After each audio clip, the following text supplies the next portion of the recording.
Okay, so that worked. So I have total control of the instrumental separate from the vocal. If I could, I would have made it. It's unmixed. Hey guys, I want to give you a little tutorial here in the Pro Tools. Hopefully you won't make the same mistake as I did, but maybe in correcting this mistake I can help you guys solve other problems in your mix or just give you a general idea of how to mix better. I made the mistake. Let me just play this track for you a little bit. Desert days, naked in the sun. So I'm working on this vocal here, and you can see what happened. If you see the fader, see how high up it's pushed. I'll just play it for you a little bit. Naked in the sun, two became as one. So I'm working on that vocal, and I'm really trying to bring it out. The problem I'm running into, I don't have enough headroom, and the mistake I made was I mixed the instrumental track first, which you should do, but I didn't actually. Once I finished the instrumental track, I wrote all these automations in. So I don't know if you'll be able to see it, but let me try to pull up some of these automations. When you're mixing, you can automate. I don't think that one has a. Let's see. You can automate various things. So here you can see where I wrote some volume automations on the acoustic guitar, where it was too loud, and here it was too quiet. So I brought it up, and I'm doing this with the fader on my Avid Artist mix. I'm just going through after I've got the basic levels of the tracks. Once I have these faders set, and then I use the console 1 to do some basic compression and EQ. And once that is good, then I go back through the instrumental track and I do some volume rides. In other cases, I did. I wish these were all open. They were. I don't know what happened. In other cases, I might do mutes, or here I did some panning. I mess with the panning on the tambourine for the bridge, I guess. There it is.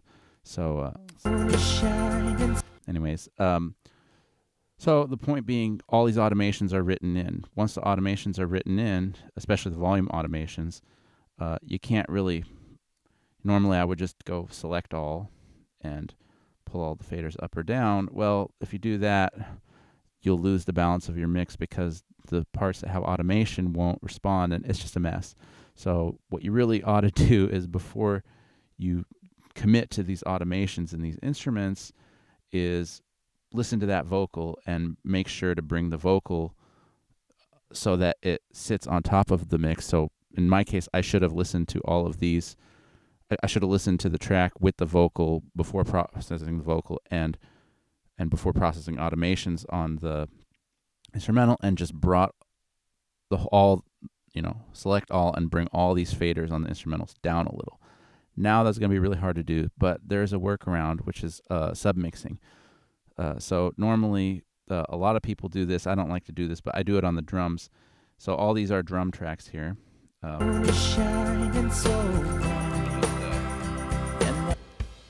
So all the drums are heading to this bus. You'll see the routing, drum, drum, drum, and the drum bus is going to the mix bus, which is like the main output. This is in mono. Anyways, so a lot of people will do that. They'll create separate submixes, not only for the drums, but for, here I have some percussion, and they'll also, if they have a lot of guitars, maybe they'll do one for the guitars. They'll do one. I have a lot of keyboards here. I don't like to do that for the vocals. I don't like to do that for my mixes. I do it for the drums, but then I like to kind of treat everything on its own. But here I'm kind of forced to. So come with me as we go through this adventure. Right now, everything is routed to, like I said, the drums are routed to the drum bus, and then the drum bus is routed to mix bus. And every other instrument is also routed to the mix bus, including the reverb. And so this is going to be, I'm going to make 2 new buses. So we're going to go to stereo. Oops, not stereo audio tracks. Hopefully we'll salvage this. And if you're going to follow along when you do this, make sure to duplicate your track there so that your mix there in case you make. So this is, so you have a backup in case you mess up. So I have 2 auxiliary inputs here. Now I'm going to call this one instrumental, and I'm going to call this vocals. Okay. And usually I make my sub buses this blue color, but there's a lot going on. Maybe I'll leave them this green. Okay, so let's choose a bus for the instrumental. Let's just choose randomly 17 and 18, and we'll call that instrumental.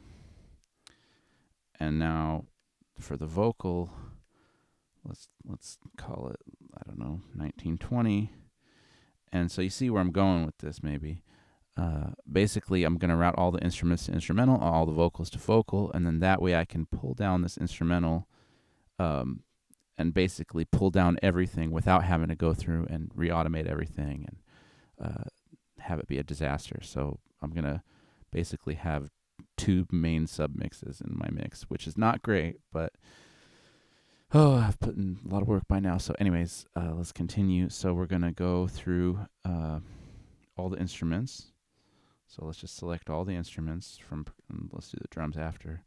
Keyboards, guitars, percussion, and bass. And we're going to shift alt click on mix, and then on the bus, and instead of mix, we're going to select instrumental. Now let's just solo that and make sure that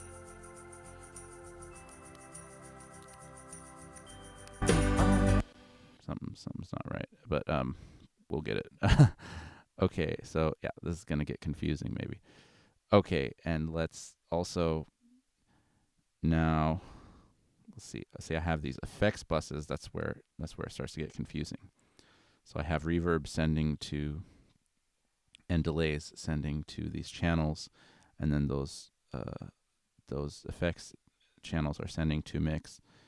I think that's right. Okay, so I don't think we need to do anything with those, and all we need to do is keep messing with. So let's send the vocals to vocal. This is this is a learning process for me too. I'm doing this in the middle of the mix. It's a bit of a pain to shift the routing, but I think it'll be worth it because we'll get more headroom in the lead, and I won't have to push this fader up so high. You know what was happening was I was having to put all kinds of compression, but you put that much compression on it and it starts to distort, and really you want headroom here so you can write automations in the lead vocal, and I didn't have headroom, and I should have pulled all the instrumentals down. So let's see where we're at now.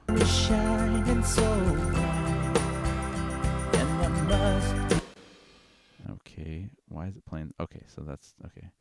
So let's. So I think we did it. It sounds the same as it did before.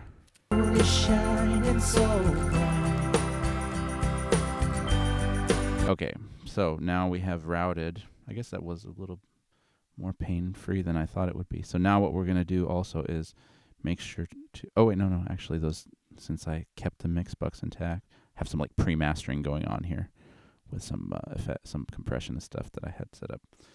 So, anyways, let's see if our trick worked. Okay, so that worked. So I have total control of the instrumental separate from the vocal. If I could, I would have made it. It's unmixed. So this song is Desert Days is the name of this track, so in case you're interested. So yeah, submixing Pro Tools, a little trick to get some more headroom. Let's see. Let's turn off the background vocals, just treat the lead vocal. I think that, let's bring that EQ and the basic compression EQ in from that console one. I think that was done right. Moon is shining so bright, and I must be on my way. So as you can hear, I have a lot more headroom in the vocal. So now the vocal's too loud. So now I can bring that vocal on down Moon is shining so bright, and let it sit, really perfect. And I must be on my way. Right. If I could, I would. Now I just have a lot more control of how vis-a-vis how the vocal plays off the instrumental. So I might consider doing this for future mixes because it gives a nice kind of pre-mastering ability to bring the music up or down and kind of sit the vocal perfectly in. So that's a little trick that I thought I'd show you with regard to submixing your vocals in Pro Tools. And hopefully this mix will be salvageable, and I'll be doing a full production breakdown tutorial on it, hopefully coming up soon once I get it done. So yeah. If you like tutorials like this, please subscribe to the channel. I have a lot more tutorials like this where I show you how I make music and take you inside the process behind the curtain, and I really appreciate the support.